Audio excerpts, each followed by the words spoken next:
नमस्कार दोस्तों, मैं अजय राज तोमर आज आपके लिए लेकर आया हूं पुराने पन्नों से मुंशी प्रेमचंद की कहानी आखिरी तोहफा। आइए सुनते हैं आखिरी तोहफा। सारे शहर में सिर्फ एक ऐसी दुकान थी जहां विलायती रेशमी साड़ी मिल सकती थी। और सभी दुकानदारों ने विलायती कपड़े पर कांग्रेस की मोहर लगवाई थी, मगर अमरनाथ की प्रेमिका की फरमाइश थी, उसको पूरा करना जरूरी था। वो कई दिन तक शहर की दुकानों का चक्कर लगाते रहे, दुगना दाम देने पर तैयार थे, लेकिन कहीं सफल मनोरथ ना हुए और उसके तकाजे बराबर बढ़ते जाते थे। होली आ रही थी, आखिर वो होली के दिन कौन सी साड़ी पहनेगी? उसके सामने अपनी मजबूरी को जाहिर करना अमरनाथ के पुरुषोचित अभिमान के लिए कठिन था। उसके इशारे से वो आसमान के तारे तोड़ लाने के लिए भी तत्पर हो जाते। आखिर जब कहीं मकसद ना पूरा हुआ तो उन्होंने उसी खास दुकान पर जाने का इरादा कर लिया। उन्हें यह मालूम था कि दुकान पर धरना दिया जा रहा है। सुबह से शाम तक स्वयं सेवक तैनात रहते हैं और तमाशाइयों की भी हरदम खासी भीड़ रहती है। इसलिए उस दुकान में जाने के लिए एक विशेष प्रकार के नैतिक साहस की जरूरत थी, और यह साहस अमरनाथ में जरूरत से कम था। पढ़े लिखे आदमी थे, राष्ट्रीय भावनाओं से भी अपरिचित ना थे, यथाशक्ति स्वदेशी चीजें ही इस्तेमाल करते थे, मगर इस मामले में बहुत कट्टर न थे। स्वदेशी मिल जाए तो बेहतर, वरना विदेशी ही सही, इस उसूल के मानने वाले थे। और खासकर जब उसकी फरमाइश थी तब तो कोई बचाव की सूरत ही न थी। अपनी जरूरतों को तो वो शायद कुछ दिनों के लिए टाल भी देते, मगर उसकी फरमाइश तो मौत की तरह अटल है। उससे मुक्ति कहां? तय कर लिया कि आज साड़ी जरूर लाएंगे। कोई क्यों रोके? किसी को रोकने का क्या अधिकार है? माना स्वदेशी का इस्तेमाल अच्छी बात है, लेकिन किसी को जबरदस्ती करने का क्या हक है? अच्छी आजादी की लड़ाई है जिसमें व्यक्ति की आजादी का इतना बेदर्दी से खून हो।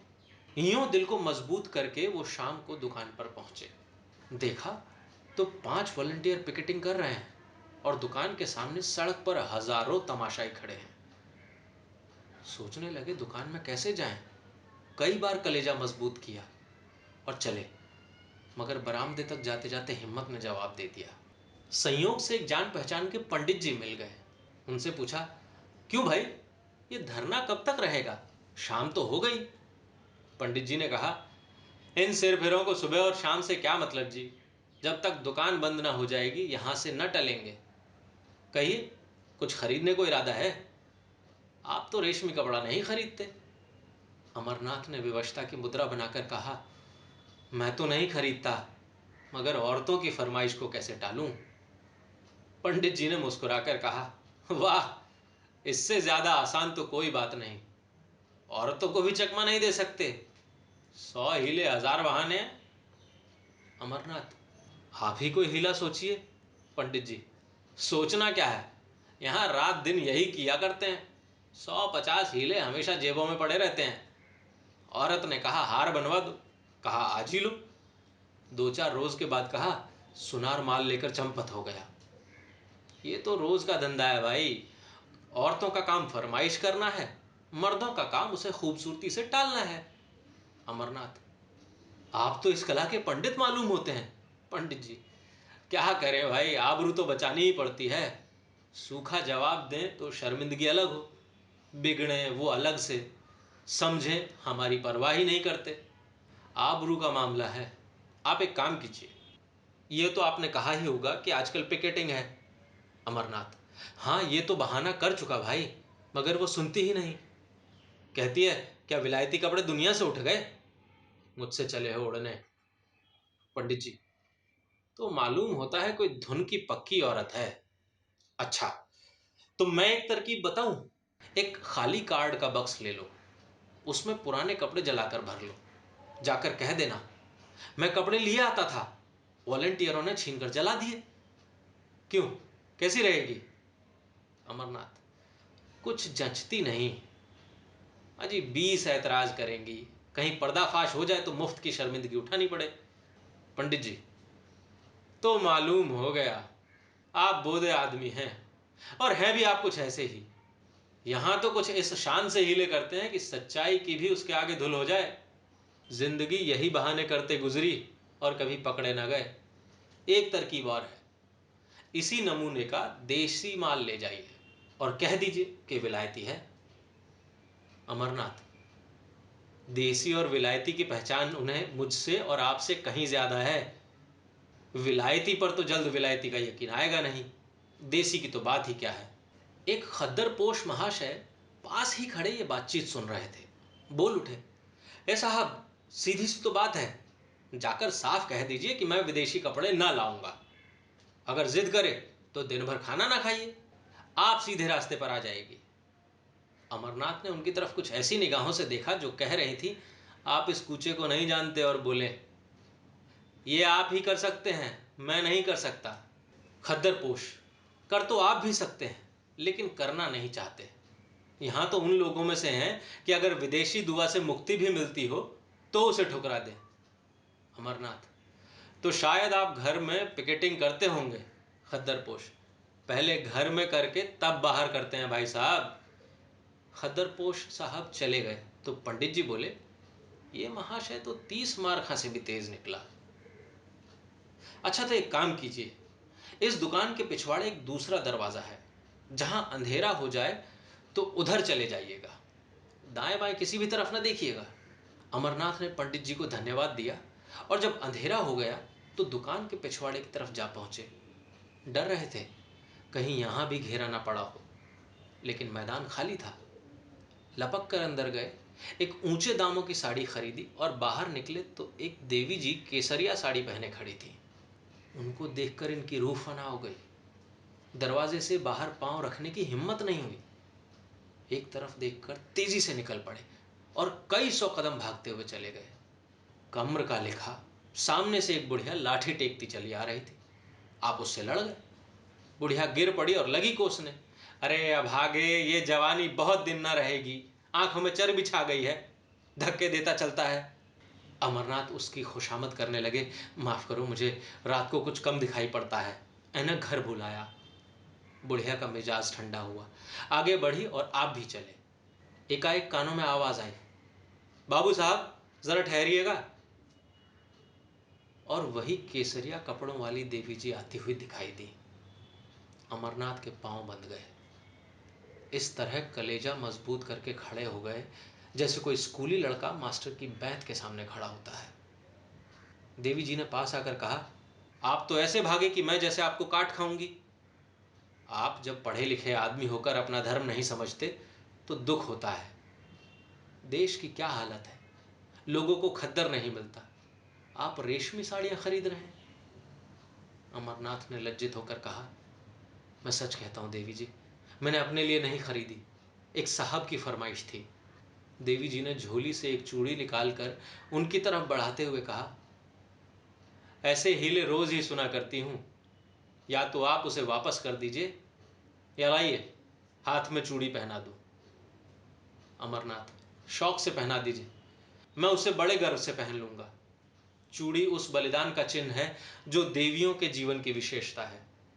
चूड़ियां उन देवियों के हाथ में ही थी जिनके नाम सुनकर आज भी हम आदर से सिर झुकाते हैं।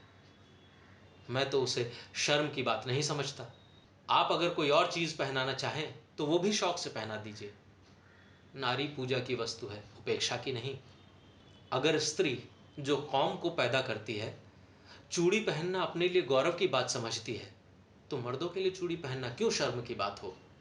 देवी जी को उनकी निर्लज्जता पर आश्चर्य हुआ, मगर वो इतनी आसानी से अमरनाथ को छोड़ने वाली न थी।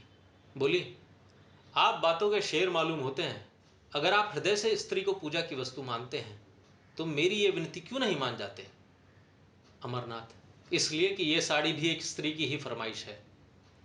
देवी, अच्छा चलिए, मैं आपके साथ चलूंगी, जरा देखूं आपकी देवी जी किस स्वभाव की स्त्री हैं। अमरनाथ का दिल बैठ गया।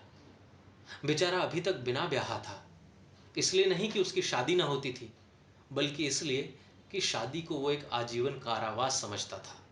मगर वो आदमी रसिक स्वभाव के थे, शादी से अलग रहकर भी शादी के मजों से अपरिचित न थे। किसी ऐसे प्राणी की जरूरत उनके लिए अनिवार्य थी जिस पर वो अपने प्रेम को समर्पित कर सके, जिसकी तरावट से वो अपनी रूखी सूखी जिंदगी को तरोताज़ा कर सके, जिसके प्रेम की छाया में वो ज़रा देर के लिए ठंडक पा सके, जिसके दिल में वो अपनी उमड़ी हुई जवानी की भावनाओं को बिखेर कर उनका उगना देख सके। उनकी नज़र ने मालती को चुना था, जिसकी शहर में घूम थी। इधर 1.5-2 साल से वो इसी खलिहान के दाने चुना करते थे। देवी जी के आग्रह ने उन्हें थोड़ी देर के लिए उलझन में डाल दिया था। ऐसी शर्मिंदगी उन्हें जिंदगी में कभी ना हुई थी। बोले, आज तो वो एक न्योते में गई है, घर में ना होंगी। देवी जी ने अविश्वास से हंसकर कहा, तो मैं समझ गई, ये आपकी देवी जी का कसूर नहीं, आपका कसूर है। अमरनाथ ने लज्जित होकर कहा, मैं आपसे सच कहता हूं, आज वो घर पर नहीं। देवी ने कहा, कल आ जाएंगी? अमरनाथ बोले, हाँ कल आ जाएंगी। देवी, तो आप ये साड़ी मुझे दे दीजिए और कल यहीं आ जाइएगा, मैं आपके साथ चलूंगी, मेरे साथ 2-4 बहनें भी होंगी। अमरनाथ ने बिना किसी आपत्ति के वो साड़ी देवी जी को दे दी और बोले, बहुत अच्छा, मैं कल आ जाऊंगा। मगर क्या आपको मुझ पर विश्वास नहीं है जो साड़ी की जमानत जरूरी है? देवी जी ने मुस्कुराकर कहा, सच्ची बात तो यही है कि मुझे आप पर विश्वास नहीं। अमरनाथ ने स्वाभिमान पूर्वक कहा, अच्छी बात है, आप इसे ले जाएं। देवी ने क्षण भर बाद कहा, शायद आपको बुरा लग रहा हो कि कहीं साड़ी गुम ना हो जाए, इसे आप लेते जाइए, मगर कल आइए जरूर। अमरनाथ स्वाभिमान के मारे बगैर कुछ कहे घर की तरफ चल दिए। देवी जी, लेते जाइए करती रह गई। अमरनाथ घर न जाकर एक खद्दर की दुकान पर गए और 2 सूटों का खद्दर खरीदा। फिर अपने दर्जी के पास जाकर बोले, खलीफा, इसे रातों रात तैयार कर दो, मुंह मांगी सिलाई दूंगा। दर्जी ने कहा, बाबू साहब, आजकल तो होली की भीड़ है, होली से पहले तैयार ना हो सकेंगे। अमरनाथ ने आग्रह करते हुए कहा, मैं मुंह मांगी सिलाई दूंगा, मगर कल दोपहर तक मिल जाए, मुझे कल एक जगह जाना है। अगर दोपहर तक ना मिले तो फिर मेरे किसी काम के ना होंगे। दर्जी ने आधी सिलाई पेशगी ले ली और कल तैयार कर देने का वादा किया। अमरनाथ यहां से आश्वस्त होकर मालती की तरफ चले। कदम आगे बढ़ते थे लेकिन दिल पीछे रह जाता था। काश वो उनकी इतनी विनती स्वीकार कर ले कि कल 2 घंटे के लिए उनके वीरान घर को रोशन करे, लेकिन यकीनन वो उन्हें खाली हाथ देखकर मुंह फेर लेगी, सीधे मुंह बात नहीं करेगी। आने का तो जिक्र ही क्या, एक ही बेमुरव्वत है। तो कल आकर देवी जी से अपनी सारी शर्मनाक कहानी बयां कर दूं। उस भोले चेहरे की निस्वार्थ उमंग उनके दिल में एक हलचल पैदा कर रही थी। उन आंखों में कितनी गंभीरता थी, कितनी सच्ची सहानुभूति, कितनी पवित्रता। उसके सीधे साधे शब्दों में कर्म की ऐसी प्रेरणा थी कि अमरनाथ को अपने इंद्रिय परायण जीवन पर शर्म आ रही थी। अब तक कांच के टुकड़े को हीरा समझकर सीने से लगाए हुए थे, आज उन्हें मालूम हुआ हीरा किसे कहते हैं। उसके सामने वो टुकड़ा तुच्छ मालूम हो रहा था। मालती की वो जादू भरी चितवन, उसकी वो मीठी अदाएं, उसकी शोखियां और नखरे सब जैसे मुलम्मा उड़ जाने के बाद अपनी असली सूरत में नजर आ रहे थे और अमरनाथ के दिल में नफरत पैदा कर रहे थे। वो मालती की तरफ जा रहे थे, उसके दर्शन के लिए नहीं, बल्कि उसके हाथों से अपना दिल छीन लेने के लिए। प्रेम का भिखारी आज अपने भीतर एक विचित्र अनिच्छा का अनुभव कर रहा था। उसे आश्चर्य हो रहा था कि अब तक वो क्यों इतना बेखबर था। वो तिलिस्म जो मालती ने वर्षों के नाज नखरे हाव भाव से बांधा था, आज किसी छू मंतर से तार तार हो गया था। मालती ने उन्हें खाली हाथ देखकर त्योरियां चढ़ाते हुए कहा, साड़ी लाए या नहीं? अमरनाथ ने उदासीनता के ढंग से जवाब दिया, नहीं। मालती ने आश्चर्य से उनकी तरफ देखा, नहीं? वो उनके मुंह से ये शब्द सुनने की आदी न थी। यहां उसने संपूर्ण समर्पण पाया था। उसका इशारा अमरनाथ के लिए भाग्यलिपि के समान था। बोली, क्यों? अमरनाथ, क्यों नहीं? नहीं लाए। मालती, बाजार में मिली ना होगी, तुम्हें क्यों मिलने लगी? और मेरे लिए? अमरनाथ, नहीं साहब, मिली मगर लाया नहीं। मालती, आखिर कोई वजह? रुपए मुझसे ले जाते। अमरनाथ, तुम खामखा जलाती हो, तुम्हारे लिए जान देने को मैं हाजिर रहा। मालती, तो शायद तुम्हें रुपए जान से भी ज्यादा प्यारे हों। अमरनाथ, तुम मुझे बैठने दोगी या नहीं? अगर मेरी सूरत से नफरत हो तो चला जाऊं। मालती, तुम्हें आज हो क्या गया है? तुम तो इतने तेज मिजाज के न थे। अमरनाथ, तुम बातें ही ऐसी कर रही हो। मालती, तो आखिर मेरी चीज क्यों नहीं लाए? अमरनाथ ने उसकी तरफ बड़े वीर भाव से देखकर कहा, दुकान पर गया, जिल्लत उठाई और साड़ी लेकर चला तो एक औरत ने छीन ली।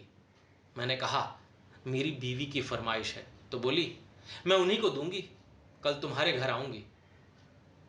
मालती ने शरारत भरी नजरों से देखते हुए कहा, तो ये कहिए आप दिल हथेली पर लिए फिर रहे थे, एक औरत को देखा और उसके कदमों पर चढ़ा दिया। अमरनाथ, वो उन औरतों में नहीं जो दिलों की घात में रहती हैं। मालती, तो कोई देवी होगी। अमरनाथ, मैं उसे देवी ही समझता हूं। मालती, तो आप उस देवी की पूजा कीजिए। अमरनाथ, मुझ जैसे आवारा नौजवान के लिए उस मंदिर के दरवाजे बंद हैं। मालती, बहुत सुंदर होगी। अमरनाथ, न सुंदर है न रूप वाली, न ऐसी अदाएं कुछ, न मधुर भाषणी न तनवंगी, बिल्कुल एक मामूली मासूम लड़की है। लेकिन जब मेरे हाथ से उसने साड़ी छीन ली तो मैं क्या कर सकता हूं? मेरी गैरत ने तो गवारा ना किया कि उसके हाथ से साड़ी छीन लूं। तुम ही इंसाफ करो, वो दिल में क्या कहती। मालती, तो तुम्हें इसकी ज्यादा परवाह है कि वो अपने दिल में क्या कहेगी। मैं क्या कहूंगी इसकी जरा भी परवाह न थी।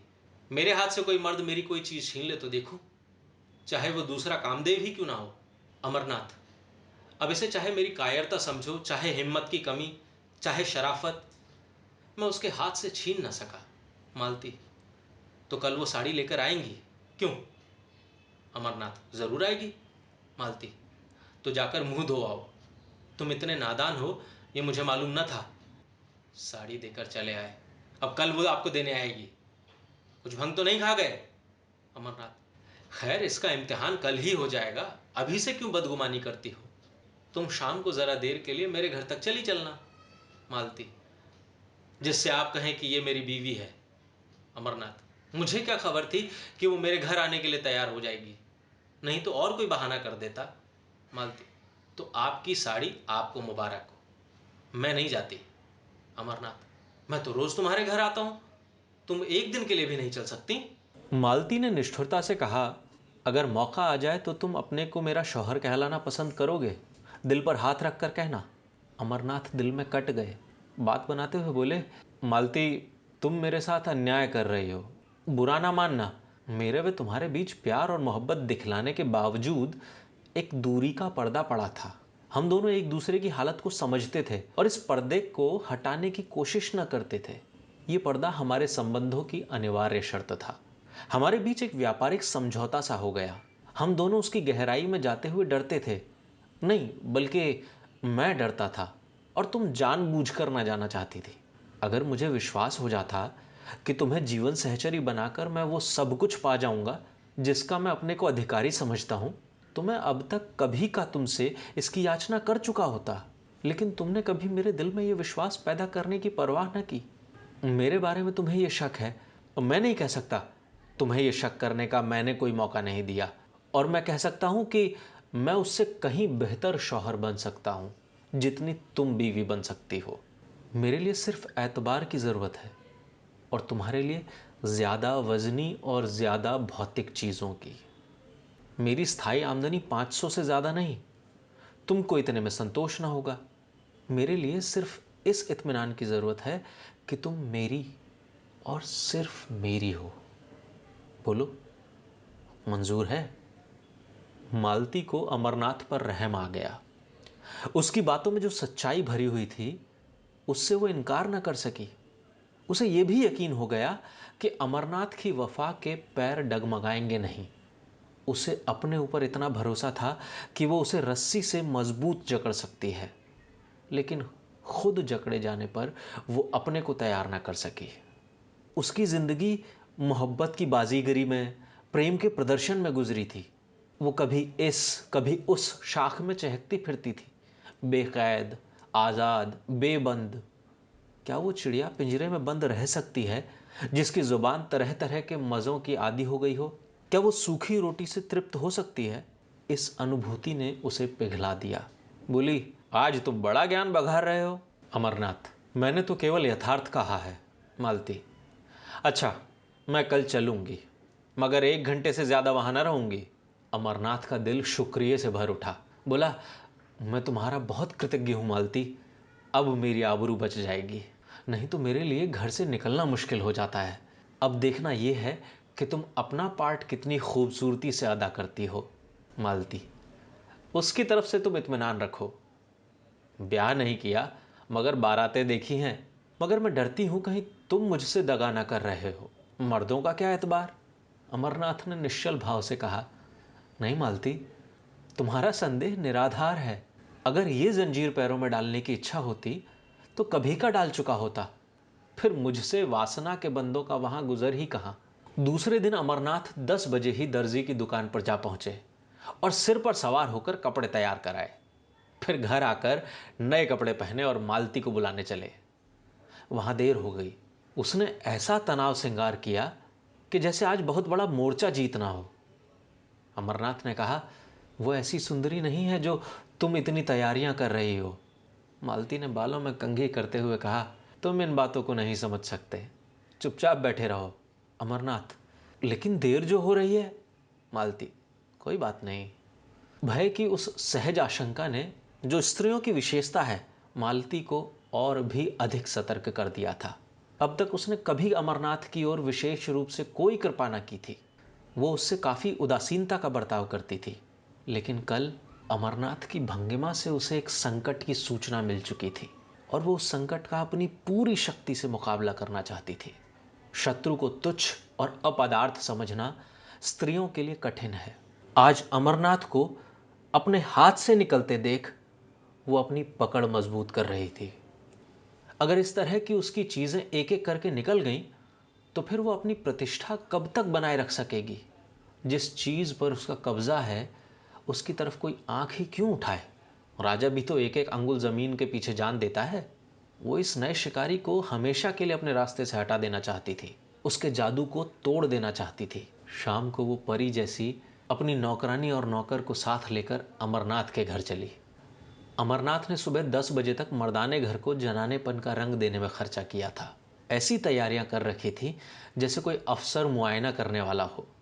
मालती ने घर में पैर रखा तो उसकी सफाई और सजावट देखकर बहुत खुश हुई। जनाने हिस्से में कई कुर्सियां रखी थीं। बोली, अब लाओ अपनी देवी जी को, मगर जल्द लाना वरना मैं चली जाऊंगी। अमरनाथ लपकते हुए विलायती दुकान पर गए। आज भी धरना था, तमाशाइयों की वही भीड़। वहां देवी जी नहीं। पीछे की तरफ गए तो देवी जी एक लड़की के साथ उसी भेष में खड़ी थी। अमरनाथ ने कहा, माफ कीजिएगा, मुझे देर हो गई, मैं आपके वादे की याद दिलाने आया हूं। देवी जी ने कहा, मैं तो आपका इंतजार कर रही थी। चलो सुमित्रा, जरा आपके घर हो आए। कितनी देर है। अमरनाथ, बहुत पास है, एक तांगा कर लूंगा। 15 मिनट में अमरनाथ दोनों को लिए घर पहुंचे। मालती ने देवी जी को देखा और देवी जी ने मालती को। एक किसी रईस का महल था, आलीशान। दूसरी किसी फकीर की कुटिया थी, छोटी सी, तुच्छ। रईस के महल में आडंबर और प्रदर्शन था, फकीर की कुटिया में सादगी और सफाई।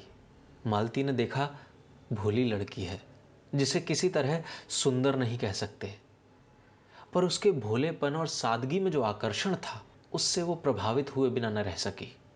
देवी जी ने भी देखा, एक बनी सवरी, बेधड़क और घमंडी औरत है जो किसी न किसी वजह से उस घर में अजनबी सी मालूम हो रही है, जैसे कोई जंगली जानवर पिंजरे में आ गया हो। अमरनाथ सिर झुकाए मुजरिमों की तरह खड़े थे और ईश्वर से प्रार्थना कर रहे थे कि किसी तरह आज पर्दा रह जाए। देवी ने आते ही कहा, बहन, आप भी सिर से पांव तक विदेशी कपड़े पहने हुए हैं। मालती ने अमरनाथ की तरफ देखकर कहा, मैं विदेशी और देशी के फेर में नहीं पड़ती, जो ये लाकर देते हैं वो पहनती हूँ, लाने वाले ये हैं, मैं थोड़े ही बाजार जाती हूँ। देवी ने शिकायत भरी आंखों से अमरनाथ की तरफ देखकर कहा, आप तो कहते थे ये इनकी फरमाइश है, मगर आप ही का कसूर निकल आया। मालती, मेरे सामने इनसे कुछ मत कहो, तुम बाजार में भी दूसरे मर्दों से बात कर सकती हो। जब वो बाहर चले जाएं तो जितना चाहे कह सुन लेना, मैं अपने कानों से नहीं सुनना चाहती। देवी जी, मैं कुछ कहती नहीं, और बहन जी, मैं कह ही क्या कर सकती हूँ, कोई ज़बरदस्ती तो है नहीं, बस विनती कर सकती हूँ। मालती, इसका मतलब यह है कि इन्हें अपने देश की भलाई का ज़रा भी ख्याल नहीं। उसका ठेका तुम ही ने ले लिया है, पढ़े लिखे आदमी है, 10 आदमी इज्जत करते हैं, अपना नफा नुकसान समझ सकते हैं। तुम्हारी क्या हिम्मत कि उन्हें उपदेश देने बैठो? या सबसे ज्यादा अक्लमंद तुम ही हो? देवी जी, आप मेरा मतलब गलत समझ रही हैं बहन। मालती, हाँ, गलत तो समझूंगी। इतनी अक्ल कहां से लाऊं कि आपकी बातों का मतलब समझूं? खद्दर की साड़ी पहन ली, झोली लटका ली, एक बिल्ला लगा लिया, बस अब अख्तियार है, जहां चाहें आए जाएं, जिससे चाहें हंसे बोलें, घर में कोई पूछता नहीं तो जेल खाने का भी क्या डर। मैं इसे हुड़दंगापन समझती हूं, जो शरीफों की बहू बेटियों को शोभा नहीं देता। अमरनाथ दिल में कटे जा रहे थे, छिपने के लिए बिल ढूंढ रहे थे। देवी की पेशानी पर जरा बल न था, लेकिन आंखें डबडबा रही थीं। अमरनाथ ने मालती से जरा तेज स्वर में कहा, क्यों खामखा किसी का दिल दुखाती हो? ये देवियां अपना ऐशो आराम छोड़कर ये काम कर रही हैं, क्या तुम्हें इसकी बिल्कुल खबर नहीं? मालती, रहने दो, बहुत तारीफ न करो, जमाने का रंग ही बदला जा रहा है। मैं क्या करूंगी और तुम क्या करोगे? तुम मर्दों ने औरतों को घर में इतनी बुरी तरह कैद किया कि आज वे रस्म रिवाज, शर्म हया को छोड़कर निकल आई हैं, और कुछ दिनों में तुम लोगों की हुकूमत का खात्मा हुआ जाता है। विलायती और विदेशी तो दिखलाने के लिए हैं, असल में ये आज़ादी की ख्वाहिश है जो तुम्हें हासिल है। तुम अगर 2-4 शादियां कर सकते हो तो औरत क्यों ना करे? सच्ची बात यह है, अगर आंखें हैं तो अब खोल कर देखो। मुझे वो आज़ादी न चाहिए।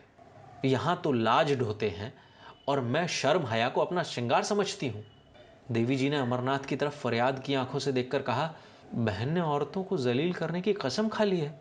मैं बड़ी बड़ी उम्मीदें लेकर आई थी, मगर शायद यहां से नाकाम जाना पड़ेगा। अमरनाथ ने वो साड़ी उसे देते हुए कहा, नहीं, बिल्कुल नाकाम तो आप नहीं जाएंगे। हाँ, जैसी कामयाबी की आपको उम्मीद थी वो न होगी। मालती ने डपटते हुए कहा, वो मेरी साड़ी है, तुम उसे नहीं दे सकते। अमरनाथ ने शर्मिंदा होते हुए कहा, अच्छी बात है, ना दूंगा। देवी जी, ऐसी हालत में तो शायद आप मुझे माफ करेंगी। देवी जी चली गई तो अमरनाथ ने त्योरियां बदलकर कहा, ये तुमने आज मेरे मुंह में कालिख लगा दी। तुम इतनी बदतमीज और बदजुबान हो, मुझे मालूम न था। मालती ने रोषपूर्ण स्वर में कहा, तो अपनी साड़ी उसे दे देती, मैंने ऐसी कच्ची गोलियां नहीं खेली। अब तो बदतमीज भी हूं और बदजुबान भी। उस दिन इन बुराइयों में से एक भी न थी जब मेरी जूतियां सीधी करते थे। इस छोकरी ने मोहिनी डाल दी, जैसी रूह वैसे फरिश्ते, मुबारक हो। ये कहती हुई मालती बाहर निकली। उसने समझा था जुबान चलाकर और ताकत से वो उस लड़की को उखाड़ फेंकेगी, लेकिन जब मालूम हुआ कि अमरनाथ आसानी से काबू में आने वाला नहीं तो उसने फटकार बताई। इन दामों अगर अमरनाथ मिल सकता था तो बुरा न था, उससे ज्यादा कीमत वो उसके लिए न दे सकती थी। अमरनाथ उसके साथ दरवाजे तक आए। जब वो तांगे पर बैठी तो विनती करते हुए बोले, ये साड़ी दे दो ना मालती, मैं तुम्हें कल इससे अच्छी साड़ी ला दूंगा। मगर मालती ने रूखेपन से कहा, ये साड़ी तो अब लाख रुपए पर भी नहीं दे सकती। अमरनाथ ने त्योरियां बदलकर जवाब दिया, अच्छी बात है, ले जाओ, मगर समझ लो ये मेरा आखिरी तोहफा है। मालती ने होठ चढ़ाकर कहा, इसकी परवाह नहीं, तुम्हारे बगैर मैं मर नहीं जाऊंगी, इसका तुम्हें यकीन दिलाती हूं।